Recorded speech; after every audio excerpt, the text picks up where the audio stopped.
This podcast is sponsored by nobody. Hey dudes, welcome to Splat from the Past, the only 80s themed horror sci-fi show where things can get totally radical. Now today, I will be welcoming a classic film historian. Her name is Carrie Specht. Now Carrie, she has worked behind the camera in films and television in Hollywood for many years now, but she has a website called classicfilmfan.com, and she has really become a film historian, and we are going to talk about that today on the show, and I can't wait. I heard her interviewed on a podcast that shall remain nameless because I'm no longer friends with the host, but I still listen to the podcast because I want to get inspiration for people to interview of old Hollywood, because I'm a big old Hollywood fan. And I heard her on there, and she was so nice and bubbly during this interview. I was like, I got to interview her, and I find out that she's from my neck of the woods, the Bay Area, or pretty close, Santa Cruz, and she attended San Francisco State. So we're going to get into all of that stuff today. So yeah, here is my interview with Carrie Specht. Hello? Hello, Carrie. Welcome to the show. How are you today? Oh, my, I'm sorry. I'm fine. I was expecting a phone call from a student. Oh. Yeah, I'm sorry that my library books are due, Carrie. No, you have a report due, mister. This is such a great honor. Thank you for taking the time today. Oh, wow. Well, that's very kind of you to say. I'm looking forward to having some fun with you. Absolutely. I say it to everyone, and I mean it every single time, because, I'm surprised that anyone wants to talk to me. So that's why I say it. So going back in time, you've worked behind the camera in the film and TV industry, and you're a professor at La Sierra University. But when did your interest in classic films begin? Oh, gosh. That was when I was quite young. I want to say around 10 or younger. I remember catching my mom seeing Lorraine on, like, the local PBS station. Yeah. So when it was on when I was a kid way back in the 70s, it was in black and white.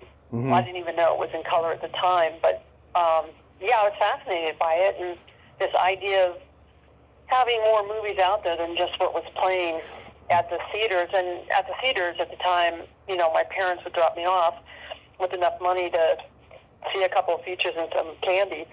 And it was for kids. All the movies were kids. So this, sort of more mature movies really appealed to me. And at the time on television, that meant old movies.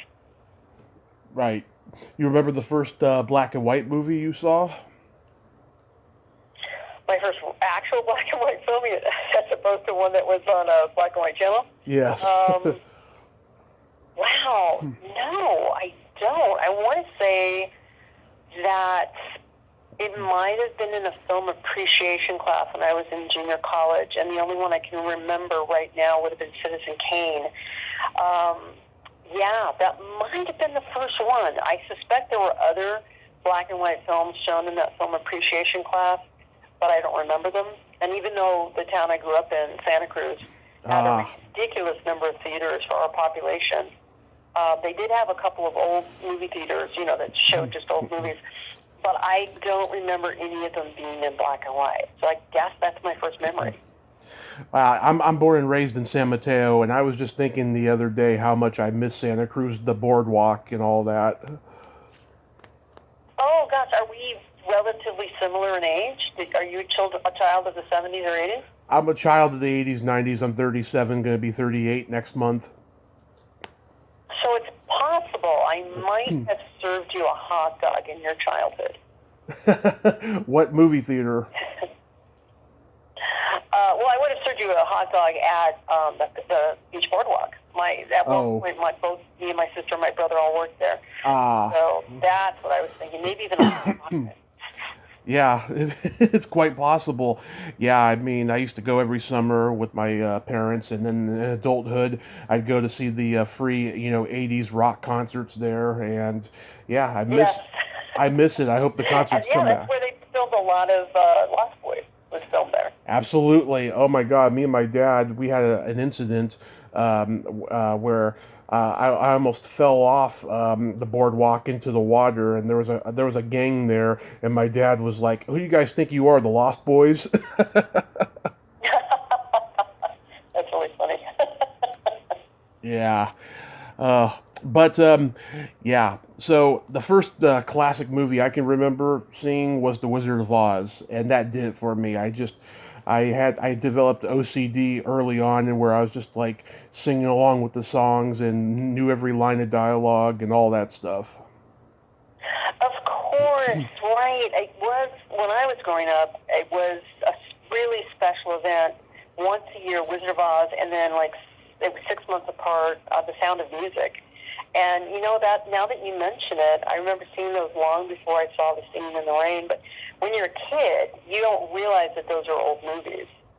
So I Hmm. guess I just didn't associate it in my memory. Yeah, that comes way later once you get the chronological order, all down and all that. Right. Which, when you're a kid, you don't understand that. You just understand when you saw it. Did you have HBO as a kid? We got it. My dad worked in Silicon Valley, so Hmm. we had HBO as soon as it was available. We also had one of the very first VHS machines, Yep. and we actually had two in our household before most people had one. And my dad had 250 films on tape, either from trading with guys in Silicon Valley or recording and taking out the commercials. He had 250 before any video rental stores opened. Hmm. Wow. Yeah, because I'm old enough to remember the tail end of HBO showing classic movies, but it was only once in a while, like on a Saturday afternoon or something. Like Yeah. I remember them showing Ben Hur on an Easter Sunday one day on HBO, like in '88, '89, and that was like the last time that they ever showed like a really old movie from the '50s on there. So you must remember AMC, not AMC, AMC, yeah, and AMC, when it was an actual Yeah. old movie channel without commercials like TCM has become, but then TCM came along and crushed it.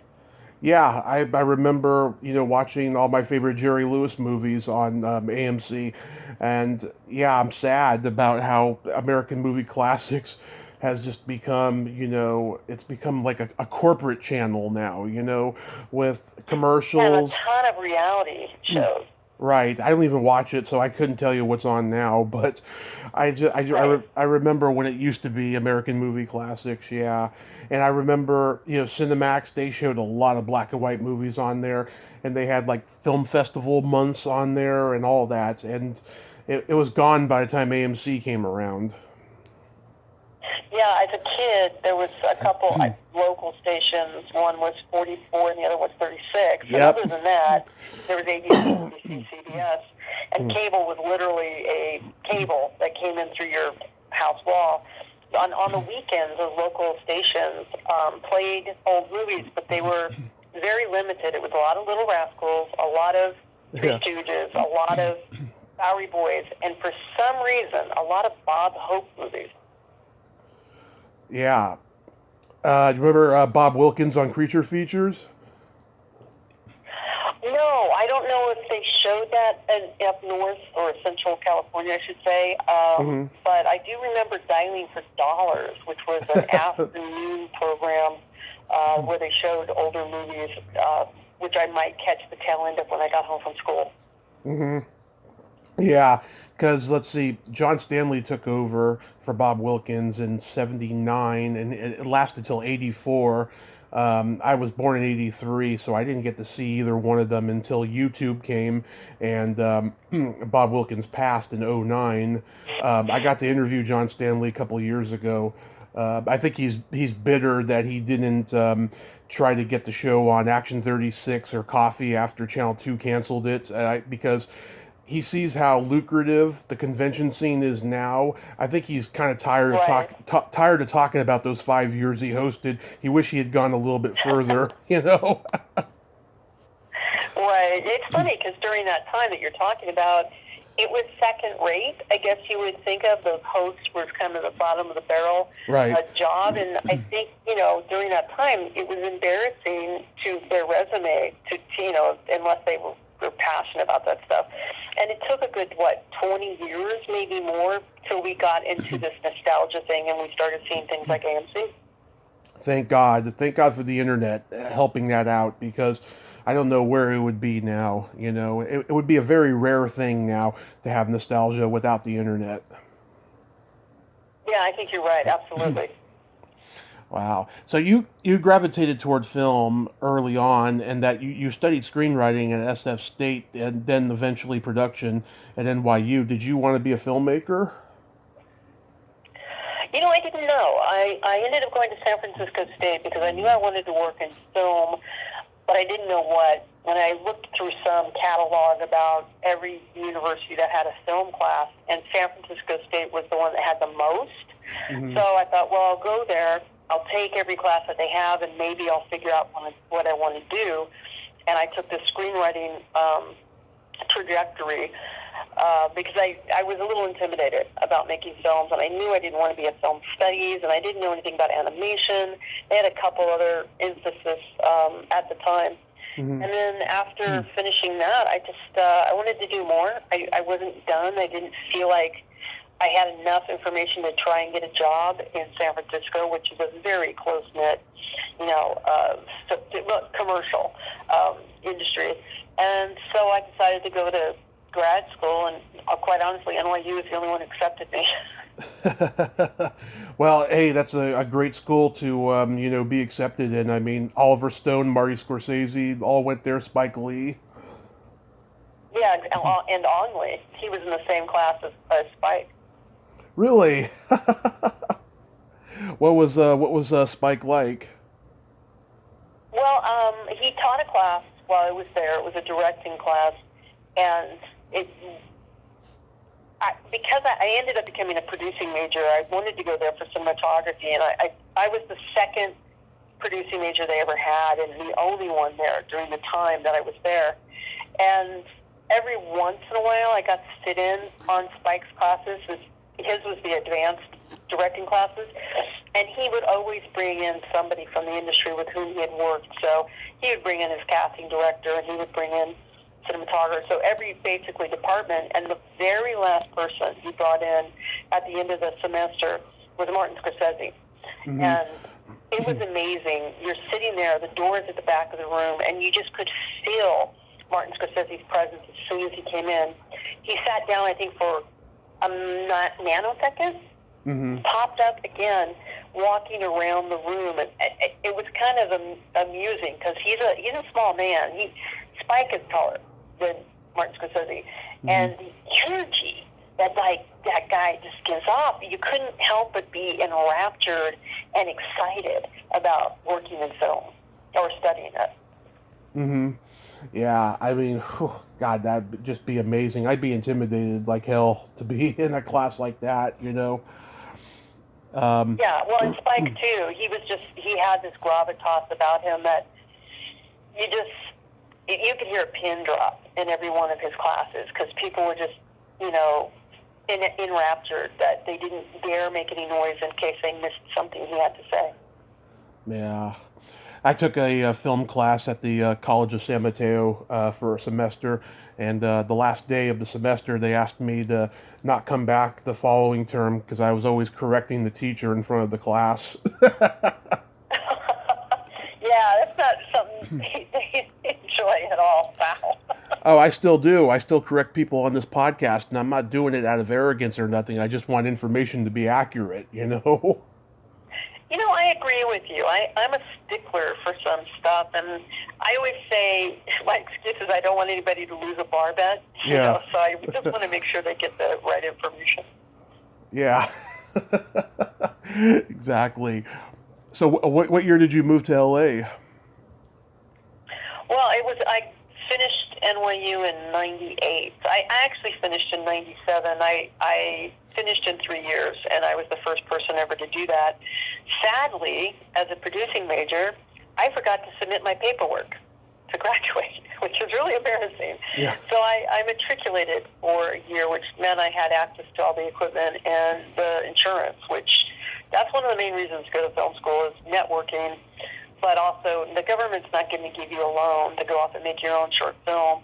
They're going to give you, a government loan to go to grad school. Yeah. And you have $2 million insurance, which you can't get on your own. And usually, depending on where you go, a great amount of access to equipment. So I produced a couple, maybe 3 or 4 short films during that year. And in 98, I moved to LA, where I had lived previously. My first 2 years of university were at a junior college in LA. And I had friends. So for the first 6 months, I was couch surfing all over the place. I finally landed a roommate from a friend of a friend of a friend or something like that. I worked in the industry trying to get various jobs with my goal of wanting to become a producer, but I had no money, and most of the independent features or jobs, they want you to work for free. They figure they're doing you a favor and that you're, cutting your teeth and hard knocks and all that. But I had already produced a boatload of short films, at least a dozen at NYU, and all of them, without exception, went to major film festivals, and quite a few of them won pretty big awards, including 2 Student Academy Awards in the same year. Right. So I wasn't looking to get experience. Unfortunately, going to NYU, they teach you everything. You have to take classes in every area. And I had learned to become a pretty good electrician. So I worked independently as a best boy, which is a title, not a gender, as you probably know. Yeah. And so for about 2 years, I was making, just like $100, $150 a day, for working on different projects as an electrician. My first 3 jobs in LA were as a sound mixer, because somebody I knew needed somebody who knew a little bit about sound, and I will tell you, I knew a little bit about sound.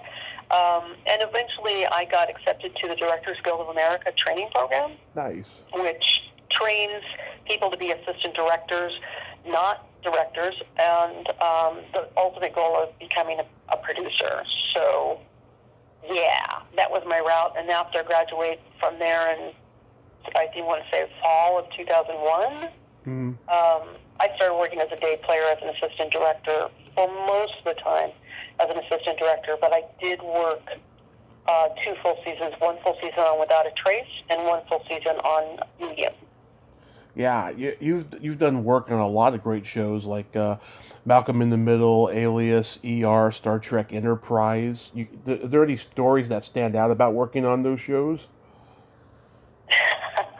Gosh, so many. I mean, when I was on Criminal Minds, I don't know if you know the story about Mandy Patinkin leaving the show. I heard he left the show. Heard about how he left it. I heard he left the show, but I don't know how. He literally left in the middle of shooting a scene. Wow. And Mandy had a tendency, and I'm not telling tales out of school, as Mandy himself talks about this now. I like how I use his first name, like I know him so well.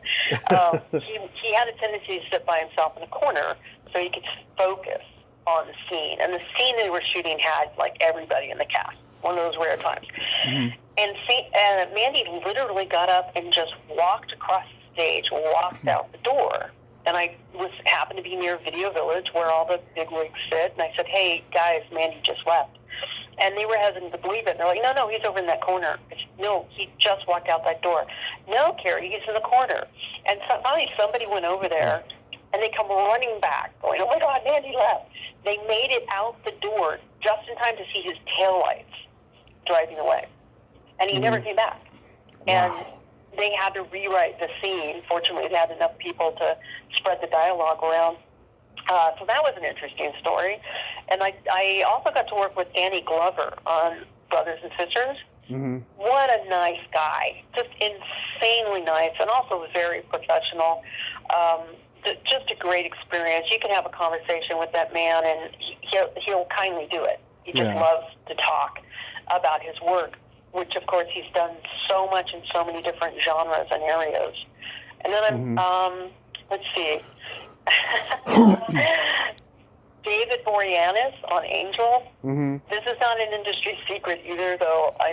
He's difficult to work with. And it was not a big secret that there was a high turnover of assistant directors on that show in a ridiculously short amount of time. I never had a problem with them, and I think it was because I was always what they call a day player. I was never working full time on the two shows that I worked with them on, and so I wasn't intimidated. It's like, okay, you can do whatever you want, play whatever little games you're doing, but I don't care. You know, if you do what you want, and because of that, he usually was, I wouldn't say courteous, but he would be timely in coming to set when I asked him, or communicating with me, as opposed to just sort of disappearing somewhere on the set. I have many others I could tell you. I have something for every show that I worked on, which I think you left out. I worked on Diagnosis Murder with Dick Van Dyke. Oh my God, what a nice man. He would stay on set. He never went back to his trailer. He would sit on set at his chair, and anybody who was like between working or setting up something would come, and he would hold court and tell stories about everything he ever did. And he loved talking about his, what do you call that, a quartet? He was in a quartet. What do you guys, like old-fashioned songs? What am I trying to say? A barbershop quartet. Yes. Yeah. Yes, he would walk around with a little boombox of the recording of his barbershop quartet, which he was regularly participating in even while filming. And he loved talking about that. That was a big passion of his. And just a really, really nice guy. Every once in a while you come along and you meet these people who are just so nice, and then there are a lot of people who aren't so nice. I will tell you this, all the time I spent on these different TV shows, I would get all excited whenever character actors came in. You have these people who were once big and they're not so well known, or if anybody remembers them. And I'd be running around going, oh my God, do you know who that is? Do you know who that is? And people are like, oh, I don't know who it is. And then I had the chance to talk to them and gush a bit and say, oh my God, I really loved you in this or that. Ken Howard, who was Thomas Jefferson in 1776 and The White Shadow, they played on Brothers and Sisters, and 1776 was a huge thing in my family, so I was able to take my DVD up to him and have him sign it, and I just went on and on about him, and he sat there, and he was so sweet and nice to listen to me. And not too long before that, there was a Rambo film that was released that he was in ever so briefly, and he told me this great story about when he got asked by Sylvester Stallone to be in it. He was like, I don't want to really travel to a third world country and be set up, and you know what my experience has been like, these really bad accommodations. And Sylvester said, oh, I'll give you the same accommodations that I have. He said, all right. Well, when he got there, and I can't remember what country it was, but when he got there, he walked in and he thought it was this immaculate hotel, and he wanted to know where his room was. And they said, no, this whole building is for you. Sylvester Stallone was living in some immaculate little mansion, and that's what he got for Ken. And Ken was only there for a couple of days for shooting, but he had this little mansion, castle, type place. And so he just thought it was amazing and funny how when you ask for something like that, you never know what you're going to get yourself into.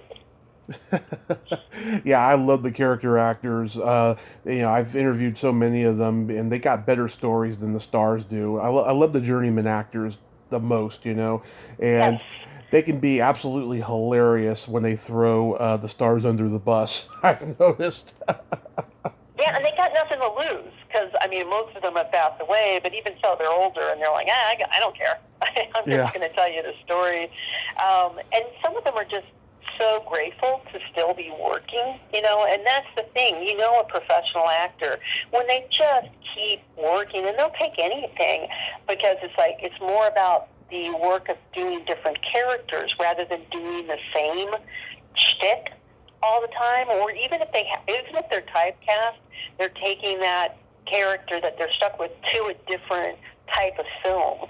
So they have more, pleasure in their work. I met, I can never pronounce his last name, Raphael Sparge. Mm-hmm. You remember who he is? I've heard the name, yeah. He was Tom Cruise's friend in, what was that film where he dances across the floor? Tropic Thunder? What? Tropic Thunder? Risky Business. Oh, Risky Business. Oh, God. Why did I say Tropic Thunder? Okay. Yeah. I have no idea. Because he does have a small role. But he's the redheaded friend. And that guy has had the most amazing career. I worked with him on some little internet thing. And I just sat there and talked to him saying, I love your career. Because that guy has played his career is like 200 credits or something like that. Wow. Ridiculous. And he's played the nice guy, a dad, a lawyer, a serial killer, a child molester, the best friend, the husband. He's played so many different roles, and everything that I've ever seen him in, he's really, really good. And you would think a guy with red hair, and it's like that amber red hair, copper top red hair, you would think he might have problems being cast because he stands out, but no, he somehow always fits in. Mm-hmm. And I even said to him, I said, I don't want to say this because you're standing in front of me and I'm blowing smoke up your skirt, but I am more envious of your career than Tom Cruise. Yeah. As an actor, it seems like yours is way more special. Yeah, I love the character actors. It's amazing how many credits they can have because they're not in every scene of the movie, Yeah, exactly. So how does the film historia and classic film fan come into play for you? Well, I remember being in between gigs, as they say, as an assistant director, and I wanted to keep busy, and I love classic films, so I started a website, and I want to say it was 2009. Yeah. And mostly it was just talking about, films I felt people should see, you got to watch this film and you got to see this film, and I want to celebrate. And why? Why is this film so great, as opposed to just saying, wow, this film is great. Giving a little information about who the people are and what they contributed to the project, and the chemistry between the people, and little tidbits. I always kept my pieces that I posted under 1,000 words. I think it was very rare where I went 1,000 words or more, because I wanted people to be able to read these in quick, sit-down session at their computer and not have to scroll while they're reading something. So that was my focus on everything that I post on there. And I will say there have been time periods, including now, where I've fallen off with posting as often as I'd like to. You would think with COVID, you'd have a lot of time, but, from some of us, and maybe this applies to you as well, you ended up being more busy than ever, because with teaching, I had to learn, which is what I do now, I had to learn how to do all this stuff online, which people think, oh, you just turn on Zoom and you teach. But I teach hands-on stuff, too. I don't just teach film history. I teach lighting. I teach camera. I teach editing. I teach, almost all of the hands-on stuff. I have at one time or another taught all of it, because I'm the only person that teaches that at my school. So how do you teach online lighting? You don't have the equipment there. So it was a bit of a challenge, and I ended up have spent a lot more time during COVID teaching than I did beforehand, even though it's the same load as beforehand. Wow. God, I think about where I was in 2009. I was having fun for the first half of the year, and then things got really bad by the fall of that year, and my mother and I dug ourselves into a hole that we didn't get out of for a long, long time.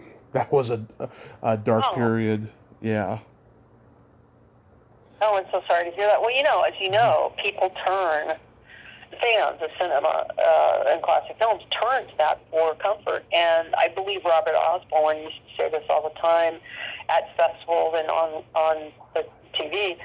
This is a place where people turn to when they're sick, when they're unhappy, when they just want to feel warm and cozy. Even if they're watching, a World War II movie or a drama that makes you cry, there's that comfort in, I don't know, the nostalgia and the weight and the historicalness, which I think is not a word, of the film that they're watching. And it just, I don't know, it reaches deep inside you. And I think a lot of people don't even realize that they're learning history of not just a medium, but how people perceived movies, because the popularity of movies tells you what the perception was of a certain time period. And when a movie is made, it reflects the thoughts of that time period. Even if in 1930 they're making a period piece set in the 1700s, it tells you about the perceived concepts, and I think I'm mixing up my words here, about what they felt about those things in the end from a 1930s perspective. It's really interesting when you start to think about it, but the great thing is you don't have to think about it. You just absorb this information subconsciously. Absolutely. So what are your favorite classic movies? I know that's got to be a long list, and it's got to be a hard one. How dare you? How dare you? I would imagine that whoever you ask that question to, or anybody you ask, I suppose there must be people who have an absolute, but I can't give you an absolute. I do sort of go through these phases where there's a film that I can watch over and over and over again, and then I move on to another. I mean, there was a period where Witness for the Prosecution was my go-to for feeling good. Or very early on, it was Singing in the Rain. Another time, it was Best in Show, which is far more recent. Another time, Groundhog Day. And most recently, Lilies in the Field, the Poitier film where he won the Academy Award. I just think it's a perfect film. And it's a film that, even though it's in black and white, you when you watch that film, you have no idea what time period it's in. Because Poitier has never been trendy in clothing or hairstyle. Yeah. He looks the same in all of his films. And you're working with nuns, and you're working with poor Hispanic people in the Southwest, and priests. And the only thing that gives away the time period is the Rambler, the station wagon that he drives. You know, other than that, there's a few, words in the film that he is like one of his bosses, a side job, calls him boy. So that gives away the time period, of course. But his character credit is that he turns around and calls the man boy right back. Not to excuse it in the first place, but it's interesting how Poitier could do that in '63, and the director was actually the role. He played the role of the man who calls him boy. I guess in order to make it less uncomfortable for, say, another actor to come and do that. But yeah, Lilies of the Field is really high on my list always.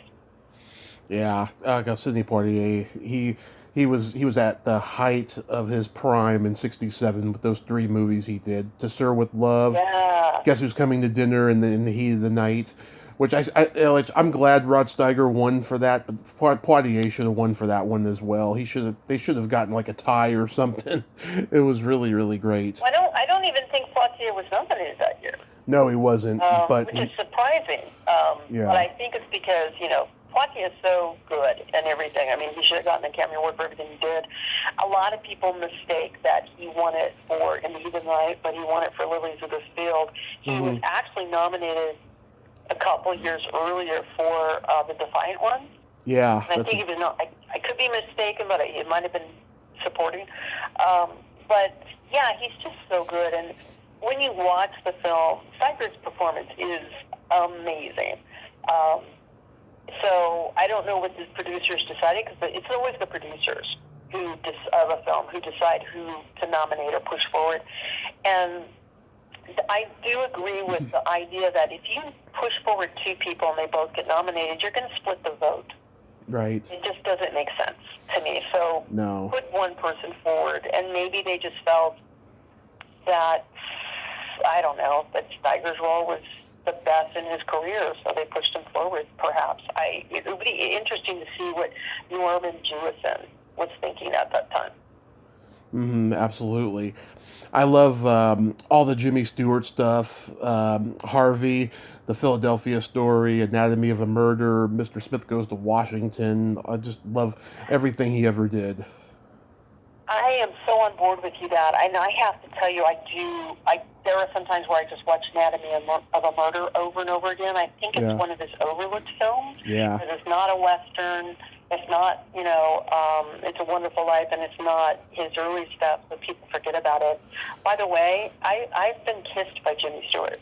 Really? Oh, do tell. I was a student at UCLA briefly before I went to San Francisco State, and they did, I don't know if they still do it, these awards twice a year. One to the Spencer Tracy Award for Dramatic Actor, and I can't remember what the comedic one was, but I had gone to the presentation for John Cleese earlier in the year, and so I knew exactly where to sit to get to the microphone right away, and I was the first person in line, and I got in there, and I didn't really know what question I had to ask, but I knew I had to speak to him.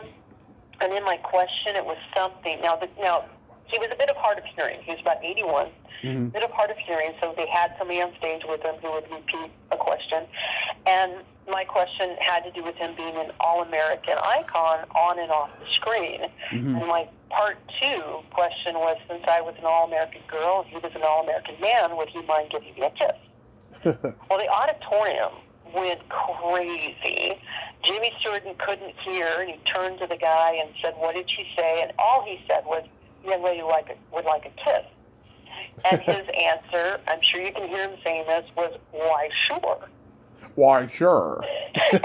Why, sure. And he got up and walked towards me, and I realized, oh my God, the stage is like four feet above me. I mean, like up to my head. And I was like, holy crap, Jimmy Stewart's going to fall off the stage, break a hip, and it's going to be my fault. But he was still very nimble. So he got down on his knees, reached out, and thought he was going to kiss me on the cheek, and he kissed me on the lips. And it was the most wonderful thing that ever happened to me. It's like a big blur. All I can remember really is his big eye coming towards me. And I had a few reporters like pull me aside and say, what was that like? What was that like? And I couldn't speak. Yeah. And then I realized afterwards my response should have been like Katharine Hepburn's and Philadelphia Story and just said, what was it? Did she say, oh golly, afterwards? So It was a wonderful experience and one that, a lot of people have the same response as you. It's like, wait, what? How the hell did that happen? And I encourage everybody to, if they're in a situation, approach the person that you adore, talk to them, ask that question, get up there, because you just don't know. More often than not, they're just so pleased that you like their work and that it's touched you somehow. God, that is so cool that you got to do that. Yeah, I mean, I love also Cary Grant, North by Northwest, Bringing Up Baby, Only Angels Have Wings, which I got to see at the Stanford Theater in Palo Alto back in 2009, 2008, 2009, somewhere around there. Yeah, it was great seeing that movie on the big screen. It's Howard Hawks, who I think is one of the great American directors. And that's a really good theater full of movies, isn't it? Oh, yes. Have you never been there? No, but I remember hearing about it, and I actually had somebody send me information on it, so there is an article very deep in the archives of classic film fans, but about the Stanford Theater. And so I kind of remembered, it's only one screen there, right? I think there's a couple. If I'm not mistaken, that might have been chopped up. I think there may have been one. I can't remember. It's been a long time since I've been there, but I used to love to go. I went there a couple times. I also saw Philadelphia Story there. They used to have these Cary Grant film festivals there, and whenever they would, I would go. But it's been quite a while. I just hope for many years, Philadelphia Story was my absolute favorite film. And that I'm talking way back with VHS too. Yeah. Of playing North by Northwest over and over and over again. And I have it on VHS. Story over and over again. I have it on VHS, The Philadelphia Story. I st- So you know what I'm talking about. yeah, it was like one of the late '80s Turner Home Video reissues.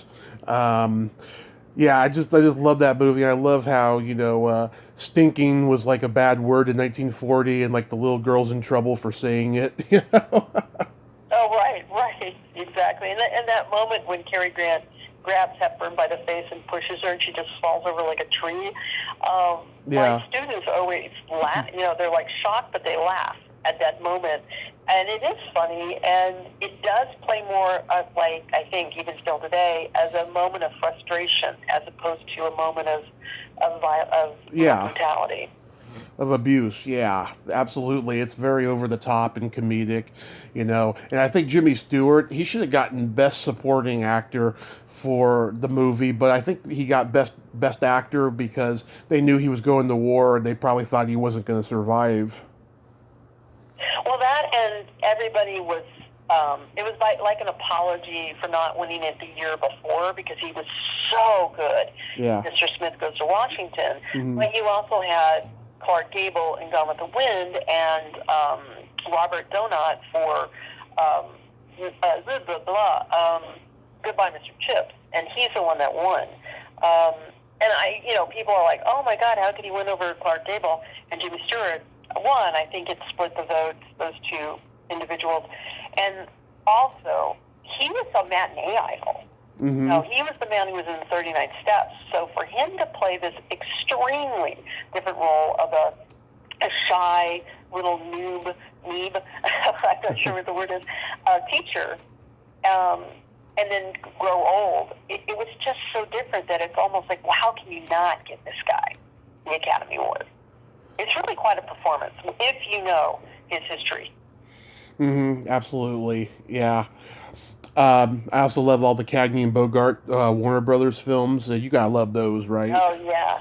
Yeah. Oh yeah, you're absolutely right. It's like so many really amazing characters and actors, and you want to convey this to, I don't want to sound really old, but you want to convey this to the youth of today. Like, you just don't understand. You don't understand how big these actors were and how many big actors. It's not like having just, Brad Pitt or just Clooney, and maybe you have, I don't know, 10, a dozen huge actors today, but back in the day, you had dozens and dozens of actors who were huge and bigger than life, and the movies they made were just so iconic. So many of my students write, didn't really like this film because it was in black and white. I think it would have been much better in color. And I was like, oh, you don't get it. You just don't get it. Yeah. Would you say that the Warner Brothers movies were very ballsy, whereas MGM was much more sentimental and saccharine? Oh, absolutely. I mean, every studio had its sort of signature in the 30s and 40s. Paramount was more of a highbrow. They had really great directors and sort of more respected actors. And Warner Brothers was gritty, gangster films. They became really big, and women's dramas. The women's film with Crawford and Davis. Swashbuckler. And MGM was the king of musicals. And right. RKO was known for westerns, and Fox had, I forget, where is Shirley Temple? I'm forgetting where she was. Shirley Temple was at Fox. Where? Shirley Temple was at 20th Century Fox. Fox, that's what I thought, yeah. So you had these, and of course Universal was the monster studio. Right. So you had these different studios, and that focused, and I think at that time Columbia was considered poverty row, even though you had Capra there, and of course that's where they made it happen one night, which everybody thought was going to be, a B movie, and here it swept the Oscars for the first time, and it's only happened twice since then. Mm-hmm. I believe, I could be wrong, it might have been 3, but yeah, it's everybody focused because everybody kind of knew, well, we can't really compete with MGM with musicals. They still did them, but they couldn't really compete. Was it Fred Astaire and Ginger Rogers? Were they? I think they were at RKO, or were they at Columbia? One of those two. They were at MGM. John Wayne was at. Huh? They were at MGM. No, I don't think so. Fred Astaire and Ginger Rogers? Fred Astaire, Ginger Rogers. I think they were at MGM in the 30s at least. I could be wrong. Yeah, I think they started elsewhere, but, Huh. let's leave it up to everybody out there listening to Yeah. run and Google it. Yeah. So anyway, of course, MGM, if they weren't there, I wouldn't blame people for believing it because they had, more stars than there are in heaven. Yeah, and don't forget too, Warner Brothers had the Swashbuckling films with Errol Flynn, and That's right. Yeah, they did that better than anybody. yes, they did. I mean, the other studios tried. I remember when Douglas Fairbanks Jr. Was coming into it. I think he was a Universal guy, and he was doing the B stuff. Right, yeah, exactly. He was very fortunate to get Gunga Din, but other than that, they were like B noirs or B pirate movies or B whatever. Yeah, they would do. And then, of course, Paramount. They had a whole like different type of films. They had noirs and dramas and comedies. Well, they and had Lubitsch, yeah, so that was one thing. The Lubitsch touch, and then Billy Wilder. And then, of course, they also did all of the Bob Hope and Bing Crosby movies that came out a bit later. Yeah, they definitely had their own style and touch, too, even though you can't really necessarily pin a genre like the other studios. right. And it's funny how Hal Wallace was at Warner Brothers and did so many great movies over there, and then he left and went to Paramount, started his own production company, and he got Martin and Lewis, and he got. I think he did some stuff with Hope and Crosby, if I'm not mistaken. But he did a lot of great films for Paramount as well. He had longevity as a producer, even though I heard he was a very difficult man to work with. Well, I worked on the Paramount lot when I was on Enterprise and Angel, and I remember specifically, the buildings that are named after people, and also some of the history. And Jerry Lewis saved Paramount during the late 60s. Yeah. It would have gone under if it weren't for him. And then in the 70s, they were about to go under again, but it was Love Story that saved him. And I'm presuming that you've gone to Hollywood Forever Cemetery. Yeah, I I remember that whole cemetery was a part of Paramount, and they sold it off to cemetery people, and they were just about to sell the rest of the lot when Love Story saved them. Yeah, that was weird, but I remember a story that Barney Balabin, who was the head of Paramount, someone asked him, how do you get along with Jerry Lewis? And he said, if he wants to burn down the studio, I'll give him a match.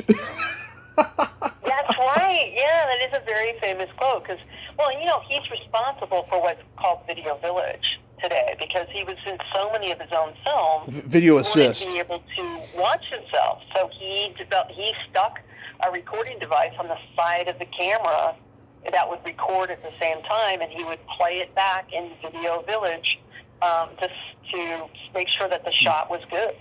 Yeah, it was called Video Assist, and it was given. I think it was given to him by the camera equipment was given to him by Jackie Gleason after some recording equipment had been, used on his show that didn't need to be used anymore. From what I remember, the story I heard. Wow. Yeah. That's interesting. And he was the one that brought over the portable recording device called the Nagra, which in the 60s he brought it over, and I was using and learning to do sound on the Nagra in the late, 1998. It was a device that was still used, and then digital started to come around, but didn't completely until, the mid-2000s. Yeah. And of course, I love, I'm a big horror fan, so I love the old black and white horror films. And, the creature from the Black Lagoon, I was lucky enough to interview Rico Browning, who was the underwater creature. I interviewed him last year. He's still alive now. He's 90. Oh, how cool. Yeah, I was talking to him with his son-in-law in the room because he's hard of hearing, and we had a nice little 20-minute conversation that was great. We covered a lot in that 20 minutes, and it was really great. I met him in person a few years before that at a horror festival up in Santa Rosa. Oh, that's so cool. I love these, like, funky little theaters that still, carry on, even though, they have maybe like the New Beverly in LA. They've never changed over to digital presentation. You have to have film. And then what was it? I want to say, 5 years ago, all the studios said, we're not producing any more movies on film, that what's out there is going to deteriorate, and then you're going to have to project in digital. And, what do these guys do when they can't afford to change over? It's just like back when sound came along, there were a bunch of theaters that couldn't afford to put the equipment in, so they disappeared. And then every once in a while, like widescreen, they couldn't afford to put in the big projectors, so they had to close and so forth. And it just seems sad. And fortunately, you've got people who come in like Quentin Tarantino, who at first was a silent partner at New Beverly and is now full partner, if not owner, who keeps these things going and has the ability and the networking to find all the print films so that New Beverly can stay open. Yeah. Oh God. I've never been to the New Beverly, and I've always wanted to go. I hope I get a chance to. They have great popcorn. I'll tell you that. Make sure you get some popcorn. What's magical about their popcorn? I have no idea. Maybe they put something in there that's addictive. Maybe they just put extra butter. But man, is it good. Oh God, I'm an extra butter fiend. I gotta be careful. I've had a heart attack in the past, so. But I love. Oh my goodness. I love popcorn. Oh, gosh. Well, I should not be encouraging you. That's just I didn't have a heart attack because of that. I was in the middle of a car crash. Oh my gosh! Wow. Okay. Yeah. It was like an aftershock, I don't remember it at all. Alcohol was involved in all of that stuff, but. Well, it's a good thing you don't remember. Oh yeah, God, it was bad. Do you like? Let me guess that during that time you watched a lot of old movies while you were recovering. Yeah. So okay, when I was in the hospital, we only got like 4 channels in the hospital TV. Oh. So there was Action 36, which is now owned by Fox, and they don't show any good stuff on there now. NBC, CBS, ABC, and there was a channel that actually had Criminal Minds, and I watched a lot of Criminal Minds in the hospital. And and then once I got my laptop, this was after my coma and everything, I watched classic movies on my laptop. Yeah. Yeah, thank God for classic movies in our times of need. Yeah, and then of course, I've been watching nothing but movies the last, 5 years or so that I've been recovered and all that stuff, starting the podcast and everything. Do you like MGM Musicals that much? Oh yeah, absolutely. One of the first films. I'm teaching history of cinema. It's called History of the Moving Image right now. I stick to U.S. films simply because there's a history professor who teaches history of Asian cinema, history of a whole bunch of different other cinemas. So I stick to American industry, and I love in the first class, even though each it's a quarter system, so we have like 11 weeks. Even though I go decade by decade until we get up to like 2010, yeah, the very first film I show is Singing in the Rain, because I want to grab the students to show them something really entertaining that they didn't expect, and because we're going to be showing silence and then transition to sound, they get an idea of what that's about. And usually that everybody's like shocked and surprised, and some of them will also say, "Oh my God, I used to watch that film with my grandmother, but I didn't really appreciate it. Now I appreciate it." So, yeah, there's nothing like an MGM musical. It's not to say they were all hits, but man, there's a lot there to like. Yeah, the very first one that Gene Kelly ever did, For Me and My Gal, with him and Judy Garland, I love that one. Yeah. It's a nice little World War II commentary. I love it.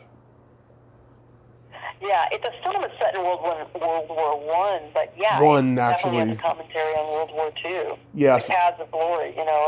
Any of these films that have a different time in this war, they're really talking about the time period that they're in. Yeah, because it's a World War One movie, but it was shot during World War Two, so it was a coexistence for both wars Yes. during that time. Yes, exactly. Yeah. Did you ever have any crushes on any old Hollywood legends like Jimmy Stewart or anybody? Oh, yeah. Well, Jimmy Stewart's a given, and Gary Cooper was also my other big crush. Those are my two favorite stars. Not necessarily favorite actors, but definitely favorite stars. I mean, oh my God, those two men, young.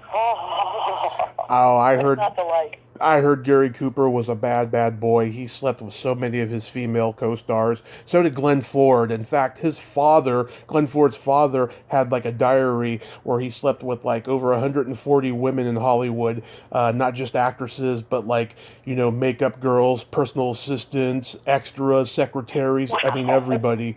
Yeah. Yeah. No, boys will be boys, and men will be men, and stars will be stars. It's no shock that his marriage with Eleanor Powell didn't work out. I remember seeing Gilda, a restoration at the American Cinematique, the Egyptian, and Glenn Ford was supposed to be there, but he was quite frail, so he ended up sending a video, a taping of him, and he, you can tell that these men who really, really sowed some wild oats, and women for that matter, as they get older, they realize what scoundrels they were, and what rascals they were, and how much they got away with, and they've got a different mindset. And he was just so pleasant and kind. There was a huge group of named. I mean, Shirley Jones was there in the audience, and Ann Rutherford, and Ann Jeffries, and I'm losing, it was so long ago that I know there were other people there that, were significant to those of us who know their names. It was just a wonderful evening, and I'm sort of sidetracking off of, him sleeping around and Gary Cooper sleeping around, and, it was the day back then, and it's not to say that it's, changed all that much. I mean, people are still known to do that, and really in any industry, you get that. Yeah. People start believing their own hype, and also when you're given the opportunity, there's a lot of women out there that offer themselves. I'm not justifying their behavior by any means. It just makes sense how this happened. Yeah, like I had a crush on Cary Grant, right? And I heard that, there was a guy, I can't remember his name, they made a documentary about him years ago. He owned a gas station in Hollywood, and it was a brothel upstairs, Yes. Yes, and like Cary Grant was like one of his best customers, he used to hook up with guys up there or something. Yeah, I was just like, wow. Oh, God, I would have had some fun with him if I had been born in that time. Well, there was a documentary that came out not too many years ago about Ori Kelly. It was made by Gillian Armstrong. Yeah. And it's Ori Kelly's diaries, his transcripts, he didn't have released until he passed away. When he was writing it, apparently, by good accounts in this documentary, Cary Grant had gone to him to say, please don't do this. And in so many words, he was didn't say too many words, but he made it known that he didn't want him to write about their relationship because they had lived together in New York. Yeah. And not just as roommates. So Ori Kelly was like, well, no, I'm just going to write it is, but it won't be, published. Well, apparently that book, the pages had disappeared for years after he died, and his grandniece, I think, came across them. Yeah. And so they published the book and they made the documentary, and it's clear that, he had relationships with men a lot in New York and sometime in Hollywood, and obviously he had relationships with women too. But I think it was a big surprise to a lot, like most of his fans, that this was an aspect to his life. Yeah, God, that's just that's crazy. I also liked Ava Gardner, the way she would wiggle her toes. She was always barefoot and everything. Yeah. Well, now you just inspired a lot of people with toe fetishes to go check out her films. Yeah. But she's just drop dead gorgeous, too. So that's enough of a reason to check out her films. And she's a fine little actress. Yes, I also liked Marie Windsor and her quirkiness. Oh, yes, absolutely. It's funny, you and I and other people who are big fans of classic film will go, of course, Marie Windsor. And other people are like, huh, what, huh? Yeah. And, when you expose them to these actors of lesser names now, but who was huge in their day, they get excited. And I'm always telling my students, IMDb is a great tool. IMDb.com. If you see a movie like Singing in the Rain, and you're like, oh my gosh, I had no idea there was so much talent. I really like this one actor. It's like, well, go there, look up their name, and see what else they've been in, and watch them. And then you're going to expose yourself to more people who worked in that film, and then you go to more people that black film, and suddenly you realize there are a lot of movies out there that are worth watching that I never thought I'd watch because they were made before my lifetime. Yeah. It's suddenly like a new idea to them. And it's very satisfying as for me to make that happen. I've told many people this. I think that Ileana Douglas is the closest we have to Marie Windsor today. Ooh, that's very good. Yeah, I hadn't thought about that. Yeah. Just in her quirkiness too, she's like something from another time. I've been hoping that eventually I get to interview her. I think I would have a great conversation with her. Oh, absolutely, and she does love, as you know. I'm assuming you've gone to the festival, the Turner Classic Film Festival. I have not, but it's on the list if we can ever get out of this pandemic. Right. She is there. As far as I can remember, every year introducing films. I mean, she obviously, if there's something there with her grandfather, Melvin Douglas, she introduces it. But she also introduces other favorite films. And it's great to listen to her because as somebody who's from, Hollywood royalty to an extent, going on about her stories of, growing up with Dennis Hopper in her life, where it was just a guy, that she knew or was around the family, and still being in love with it, still having that perspective of being on the inside, but being able to look at it from the outside. Mm-hmm, absolutely. Yeah, I mean, that is on my list if I can ever get to go. I also wanted to go to the one in Palm Springs that Alan Rode has. Yes, I've never been there, and I've been wanting to go. Yeah, he and I talked about it a couple of weeks ago, and we were talking about how he's been doing it for almost a decade now, and all the great stories he has about doing a screening in a panel with Ernest Borgnine and Pat Crowley and all these legends that he got to talk to. Oh, I got to interview Ernest Borgnine, I want to say at least 10 years ago, and he'd come out with his book. Yeah. And it's a great read. It's mostly anecdotal. There's nothing terribly in-depth, though it's very interesting about his childhood. And I got to interview him on the phone.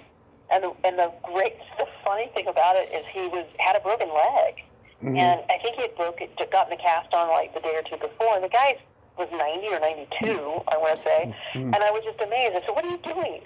Doing interviews. And because he sounded so healthy and, energetic. And he's like, well, why stop? Just because I have a broken leg. It's like, okay, all right, I'll go with that. Oh, that man's ball of energy, absolutely.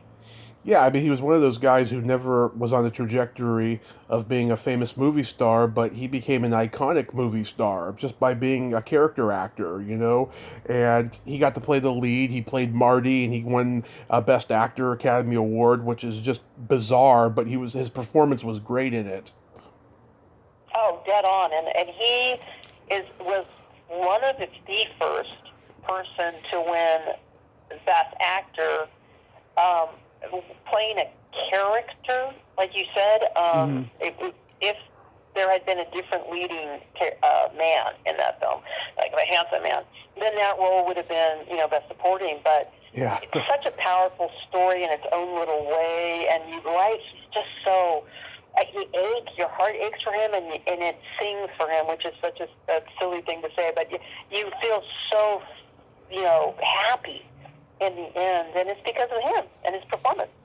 In 1980, Dom DeLuise did a movie called Fatso, and I talked to his leading lady in that movie, Candice Azara, and I said to her, he is like Ernest Borgnine and Marty in that movie. His performance is so damn good, and that brought a tear to her eye. She was like, "I agree with you so much. I got that feeling when I was working with him on that movie." Oh, I've never checked it out. I'm so compelled to check it out. Thank you. Yeah, I think it's on YouTube, and it was made in 1980. It's called Fatso and Bancroft. Stars and co-stars and directed the movie. I think she wrote it too, and Mel Brooks produced it. And yeah, it's a nice little movie about struggling with weight loss and stuff. Mm-hmm. Which he always did. Yeah. I Yeah, remember him going through all sorts of different diets, and one in particular where he had fruit, and it was like he walked around with a baggie of, like, all this day was for pineapple, another day was for melon, and so forth. Yeah, he had a real struggle with his weight. but the funny part is he wasn't. If you look at it now compared to a lot of people out there, he wasn't even that fat. Like a lot No, of he people wasn't. now. Yeah. I guess he just wanted to be thinner, or go back to his fighting weight from college days or something like that. I think we all, I often, make comments about my weight, and people are like, "You look fine." I said, well, yeah, I'm not. The thing is, I don't fit in my clothes, and there's a certain, I don't know. When you feel right, in your body, and so that's, I imagine, what Dom DeLuise was dealing with. I can't imagine he ever wanted to get super skinny. He just wanted to get to what he knew as being himself. Mm-hmm. Yeah. So, do you ever plan on writing a book about any particular movie stars or anything in general about classic films? Why, yes, I do. I'm actually been working on a book for, I want to say 15 years, which is kind of embarrassing. I have interviewed a bunch of people over the years, and I've asked them what is not your favorite movie, but your favorite scene that has made an impression on you for maybe inspiring you to pursue your career. And right now I have about, I want to say 27 or 28 people, including Ernest Borgnine. And most of them are well-known people. Like, I have Ryan Gosling, but most of them are older actors that everybody knows. So I've been working on that. I want to get 50. So I'm just a little more than halfway, but I better pick up the pace because some of the people I want to interview will not be around by the time I get to them. And then there's a lifelong book that I have not begun, but it's going to, I'm sure, take me up until my dying day, on 1939. And as you know, that's considered the greatest year in film history. Most of the time when you ask people what makes it so great, they just list the films. Yeah. I want to talk about the who, why, what, when, where, and how about it. The impact. Right. Why was it 1939 instead of 38?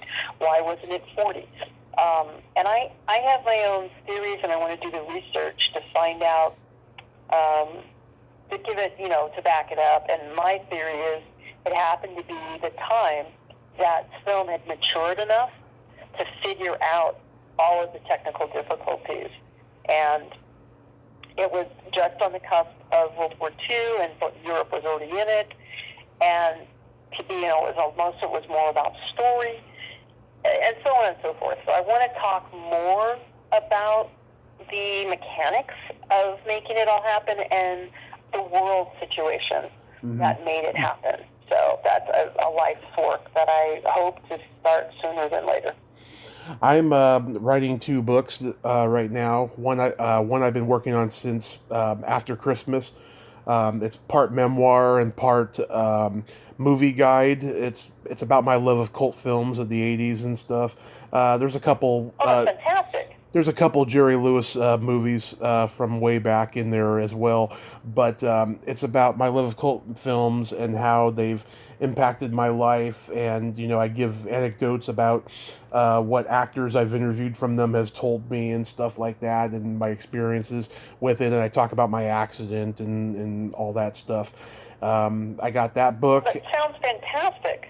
Yes, what compelled me to write it, I've been contemplating writing a book for a while now and stuff, but I just figured, hey, this could be the last year of the pandemic, and there's all this free time, so why not write one? And then yeah, take advantage of the time you have. right, and then I fell into writing a trivia book because used to I Ooh. used to be I was briefly a trivia host like 10 years ago. I would go to bars in the Bay Area, and the trivia nights would not last because I couldn't get crowds in, and these bar owners were kind of dicks, and they wouldn't give people a second chance sometimes. And so I was always a Yeah. trivia master, right? So I found out there's this guy. I dread saying his name because I'm so jealous of him right now. He wrote a book, the ultimate trivia book about the Friday the 13th movies. And I Mhm. am a big Friday the 13th fan. Like, if I could write any trivia book, it would be about that. And he wrote one with over 1,300 questions, and there's really nowhere to go after that. So I was like, damn it. And then I looked at, he also did a couple Halloween franchise books. And then I was looking at others, and I was like, God, there's no other horror movies I love as much as those. So what do I do? And then I thought, you know what? Maybe I should write a book, a trivia book about a rock band that I love. And there's no underrated rock band I feel than the Bangles. So I'm doing a trivia book about the Bangles right now.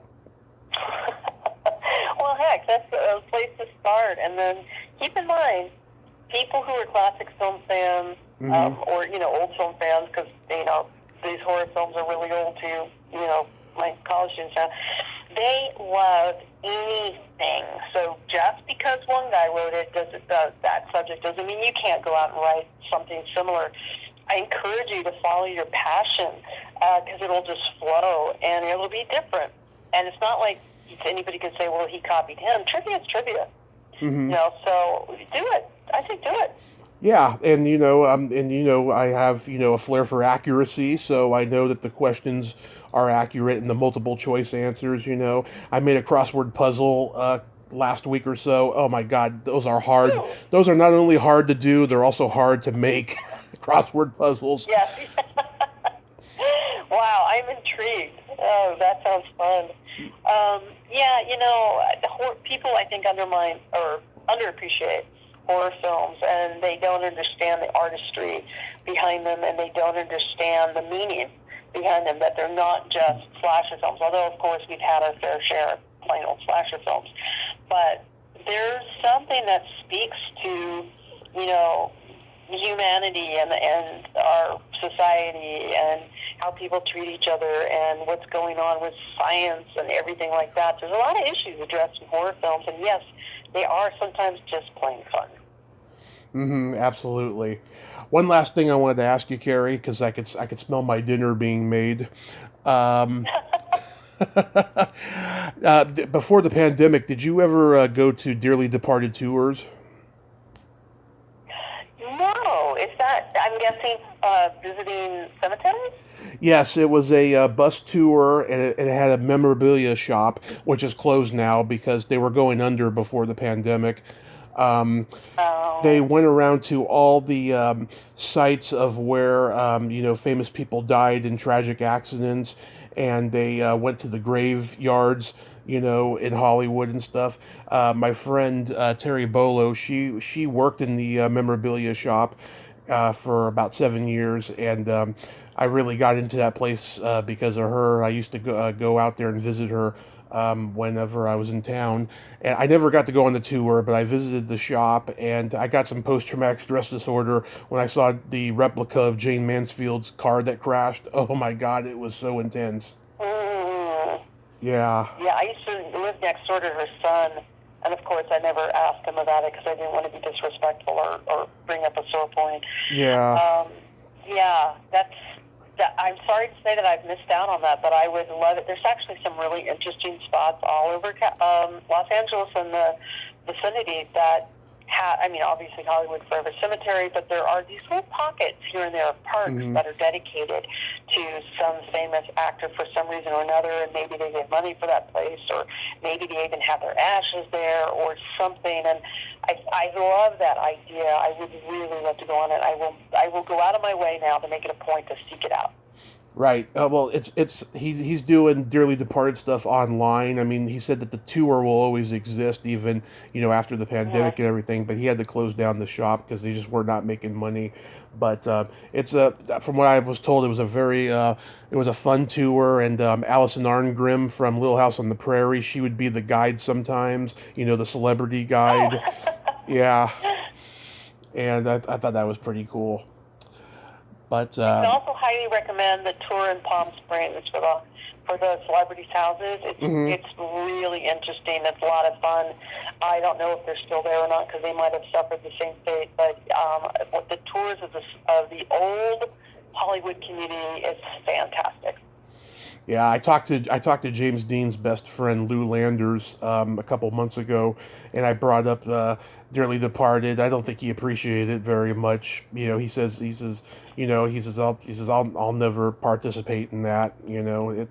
It's that kind of stuff. It's really sad. And I know Scott, the owner of Dearly Departed. He's told me, yeah, he hasn't gotten much support from the families of the dead celebrities and stuff. I mean, there's been a couple, but not a lot. It's a tough thing to Yeah, that would have. be a hard sell. It is. It's a very hard sell, but it's part of Hollywood history, and you got to acknowledge it. Yeah, and I think if perhaps they were convinced that was a celebration of that person's work and life, and perhaps, but yeah, what can you do? So at least we have people like your friend who are celebrating those lives in that way. Mm-hmm. Absolutely.